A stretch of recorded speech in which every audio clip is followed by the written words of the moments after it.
So stats. I love stats. Stats are the way I get a kind of picture of the game. It tells me the story of the game in numbers, which is a weird thing because I've never really been a very strong guy at maths. Fortunately, all these stats I've got here are basically primary school maths, and most people can understand them, which number is bigger than the other number. So that's pretty good. But I wanted to know, after a few comments saying, stats aren't important, I thought, are they important?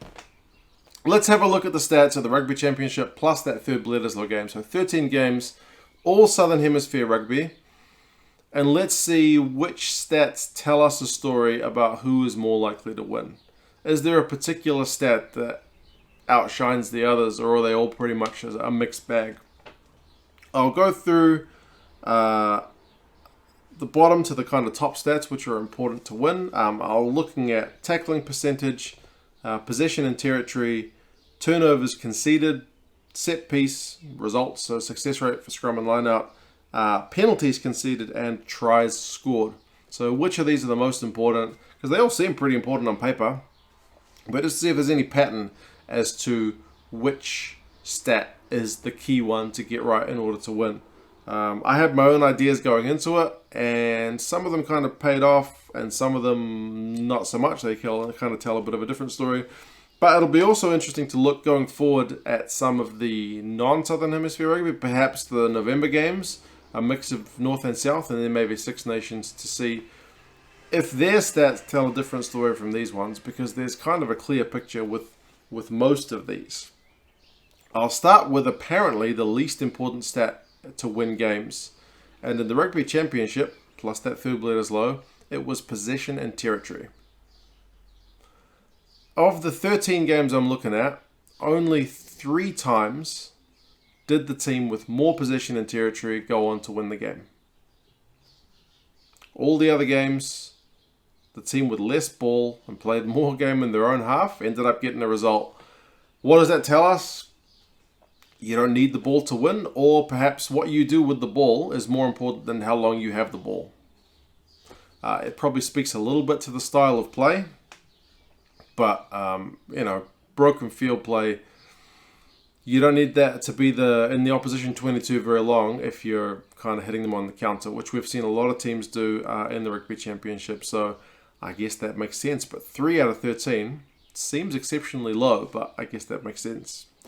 The next one, and there's nothing quite as low as that. From here on out, it's middling to important. So the next one was penalties conceded. Of the 13 games, 2 of the games had even penalty counts. New Zealand and Australia and South Africa had even penalty counts.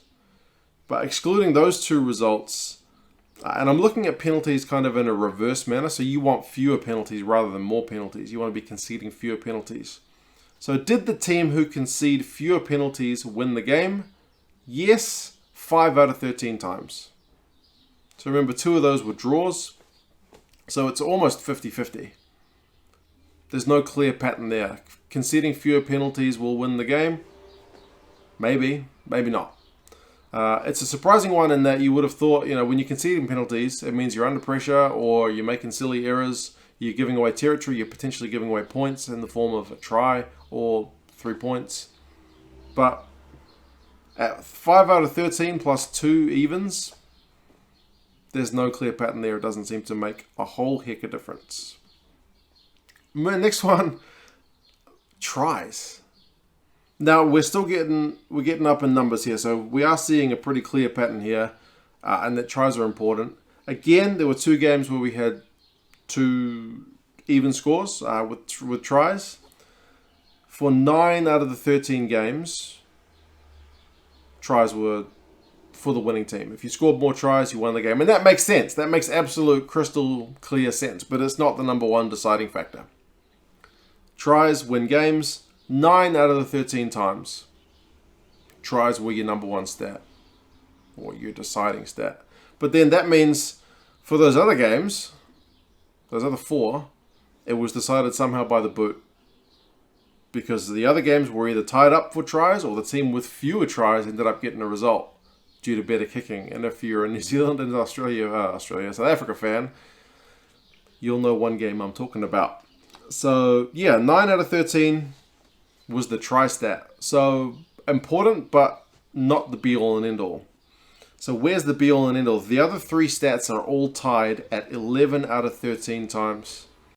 So, that's a pretty high number. If you won these 3 stats, you most likely won the game. That is tackling percentage. So, it doesn't matter about the number of tackles you make. You can make more or you can make fewer, but you need to make a high percentage of those tackles. 11 out of 13 times, the team which had a higher tackling percentage rate went on to win the game. Turnovers conceded. Again, it's like penalties. We're wanting to see fewer. Did the team with fewer turnovers conceded win the game? Yes, 11 out of 13 times. Again, it's like the tackles one. Most of the time. You don't want to be cuffing up the ball. You don't want to be surrendering the ball at the breakdown. So handling errors, getting turned over, all these things count as turnovers conceded. And the last one, set piece. So scrum and line-out success, 11 out of 13 times. The team which got it right got the result. So there's not one which dominates them all. But it's not about penalties, it's not about tries, and it's not about possession and territory. It's about tackling well, not missing tackles. And I mean, missed tackles lead to tries, but getting your tackles right, not giving away the ball, and making sure you secure your own ball at set piece time. 3 crucial things. I mean, they all make sense, but all of these stats would make sense if you just talked about, you need more possession to win. Not necessarily. A couple of examples. Now, the first 2 games, Australia against New Zealand in Australia and South Africa against Argentina in South Africa, are both total exceptions in some ways and total points proven in others. In both of these games, the team with more possession and territory actually won. That was South Africa and New Zealand. They both dominated those 2 fields with around 55%. But New Zealand tackled really well in their game, 89% to Australia's 67%. Both of the teams in the South Africa-Argentina one were in the 80s, but South Africa still had higher, 88 to 85. Penalties conceded. New Zealand conceded fewer, and they still got a result. South Africa conceded fewer, they got a result. So that one is that one that's 50-50, so it didn't really matter. But set piece for the losing teams was both a real killer. South Africa 91%, New Zealand 87%, so both really successful. Argentina 67, Australia 56. So pretty bad.